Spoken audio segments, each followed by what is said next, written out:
Kami dari kelompok K akan mempresentasikan tentang teknik pengukuran menggunakan mikroskop. Latar belakang. Panca indera manusia memiliki kemampuan daya pisah yang terbatas. Karena itu dibutuhkan alat bantu untuk mengamati benda-benda yang ukurannya kecil atau mikroskopis. Salah satu alat yang digunakan untuk mengamati benda-benda yang ukurannya mikroskopis disebut mikroskop. Karena panca indera manusia memiliki kemampuan yang terbatas, banyak masalah mengenai keadaan logam yang ingin dipecahkan hanya dapat diperiksa dengan menggunakan alat-alat. Adapun alat yang digunakan adalah mikroskop. Bahasa Latinnya mikro atau kecil, spokopium atau penglihatan, yang memungkinkan seseorang untuk dapat mengamati objek, atau bahasa Latinnya objektum, sesuatu yang diketengahkan dan gerakan yang sangat halus sehingga tidak dapat dilihat oleh kekuatan mata telanjang. Maksud dan tujuan. Tujuan dari laporan ini adalah untuk mengetahui bagaimana teknik yang digunakan untuk mengukur suatu objek menggunakan mikroskop serta mengetahui manfaat menggunakan mikroskop untuk mengamati objek yang berukuran sangat kecil yang tidak dapat dilihat oleh kasat mata. Dasar teorinya, definisi mikroskop. Mikroskop pada prinsipnya adalah alat pembesar yang terdiri dari dua lensa cembung, yaitu lensa objektif dekat dengan mata dan lensa okuler dekat dengan benda. Baik objektif maupun okuler dirancang untuk perbesaran yang berbeda. Lensa objektif biasanya dipasang pada roda berputar yang disebut gagang putar. Mikroskop berfungsi untuk meningkatkan daya pisah penglihatan seseorang sehingga memungkinkan untuk dapat mengamati objek yang sangat halus. Nama saya Jerame, NIM saya 515160027. Saya di sini melanjutkan presentasi dari yang sebelumnya. Komponen-komponen mikroskop. Yang pertama adalah lensa okuler. Lensa okuler yang berada di dekat mata pengamat lensa.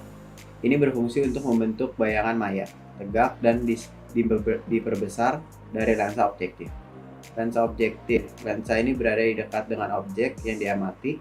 Lensa ini membentuk bayangan nyata terbalik dan diperbesar. Tabung mikroskop atau tubus. Tabung ini berfungsi untuk mengatur fokus yang menghubungkan lensa objektif dan lensa okuler. Makrometer atau pemutar kasar.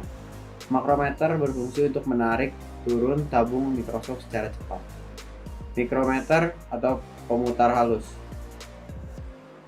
Pengaturan ini berfungsi untuk menaikkan dan menurunkan mikroskop secara lambat dan bentuk lebih kecil daripada makrometer. Revolver berfungsi untuk mengatur pembesaran lensa objektif dengan cara memutarnya. Reflektor terdiri dari dua jenis cermin, yaitu cermin datar dan cermin cekung. Diafragma berfungsi untuk mengatur banyak sedikitnya cahaya yang masuk. Kondensor berfungsi untuk mengumpulkan cahaya yang masuk. Alat ini dapat diputar dan dinaik turunkan. Meja mikroskop berfungsi sebagai tempat meletakkan objek yang akan diamati. Penjepit kaca. Penjepit ini berfungsi untuk menjepit kaca yang melapisi objek agar tidak mudah bergeser. Lengan mikroskop berfungsi sebagai pegangan pada mikroskop. Kaki mikroskop berfungsi untuk menyangga atau menopang mikroskop. Sendi instalasi pengatur sudut yang mengatur sudut atau tegak mikroskop. Berdasarkan atau sumber cahaya, mikroskop dapat dikategorikan menjadi dua jenis, yaitu mikroskop cahaya optik atau mikroskop elektron. Mikroskop optik atau cahaya merupakan mikroskop yang menggunakan lensa dari kaca dan cahaya matahari atau lampu sebagai sumber penyinaran dalam mikroskop. Cahaya tampak diteruskan melalui spesimen yang kemudian melalui lensa kaca. Ini menfraksi atau membiaskan cahaya sedemikian rupa sehingga citra spesimen diperbesar ketika diproyeksikan ke mata, ke film fotografi atau sensor digital atau ke layar video.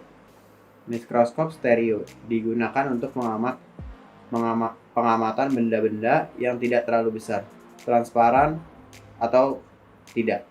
Penyimpanan dapat diatur dari atas maupun dari bawah dengan sinar alam atau lampu. Memiliki 2 buah objektif dan 2 buah okuler, sehingga diperoleh bayangan 3 dimensi dengan pengamatan 2 buah belah mata. Mikroskop elektron terbagi dalam 2 jenis, yaitu mikroskop elektron transmisi dan mikroskop elektron Payer. Mikroskop elektron Payer khususnya berguna untuk penelitian terperinci mengenai permukaan spesimen. Cara kerja dari mikroskop scanning elektron adalah sinar dari lampu dipancarkan pada lensa kondensor. Sebelum masuk pada lensa kondensor, ada pengatur dari pancaran sinar elektron yang ditembakkan. Sinar yang melewati lensa kondensor diteruskan lensa objektif yang dapat diatur meja mundurnya. Sinar yang melewati lensa objektif diteruskan pada spesimen yang diatur miring pada pencekaman spesimennya. Spesimen ini disinari oleh deteksi X-ray yang menghasilkan sebuah gambar yang diteruskan pada layar monitor. Mikroskop elektron transmisi digunakan untuk mempelajari ultrastruktur internal sel TEM, mengarahkan berkas elektron melalui irisan spesimen yang sangat tipis, serupa dengan cara mikroskop cahaya meneruskan cahaya melalui objek. Cara kerja TEM adalah elektron ditembakkan dalam elektron gun yang kemudian melewati oleh dua lensa kondensor yang berguna menguatkan dari elektron yang ditembakkan.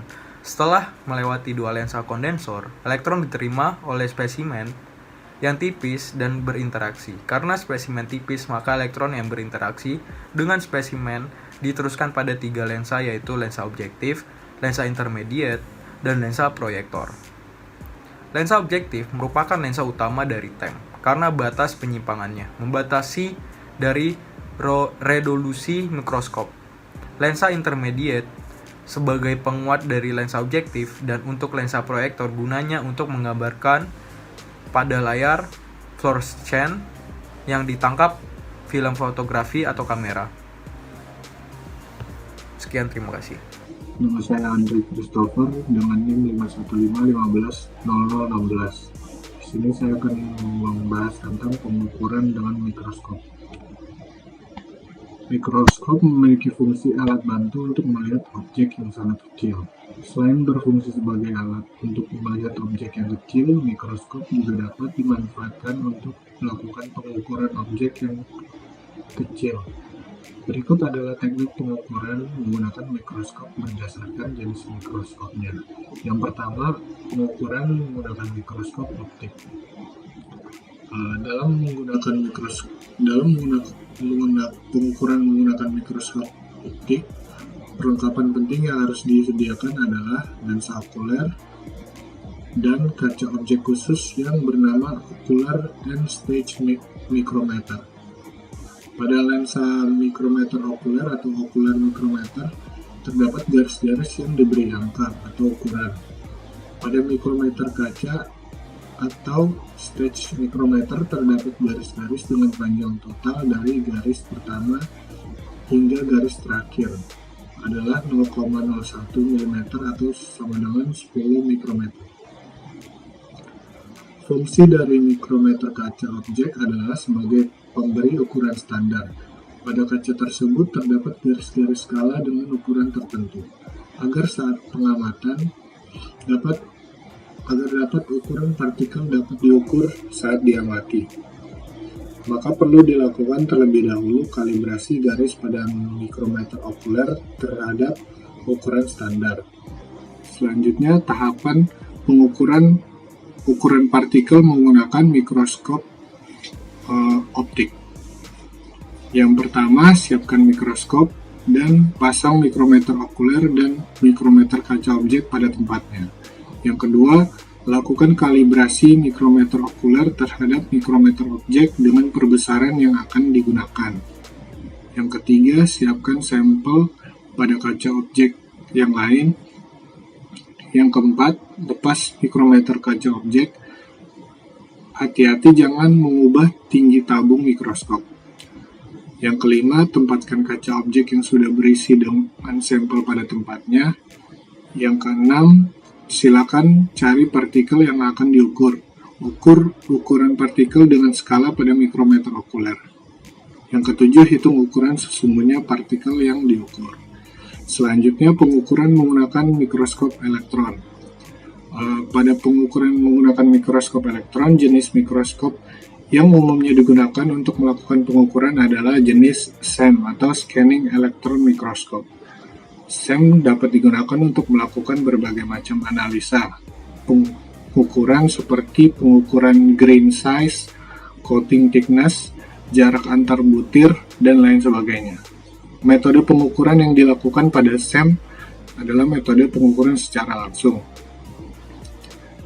Jika kita lihat pada gambar contoh hasil SEM, dapat dilihat pada pojok kanan bawah terdapat sebuah garis dengan angka 5 mikrometer. Garis ini merupakan garis skala, yang artinya panjang garis ini adalah 5 mikrometer. Dari garis skala ini dapat dijadikan sebagai acuan dalam menentukan ukuran butir, sehingga dari garis skala ini kita dapat menentukan ukuran-ukuran butir yang ada pada foto hasil SEM ini, seperti yang ditunjukkan pada garis dan angka yang berwarna hijau. Dalam hal ini dapat kita ketahui bahwa garis ini merepresentasikan diameter dari butir pengukuran grain size ini. Sekian dari kelompok kami, terima kasih.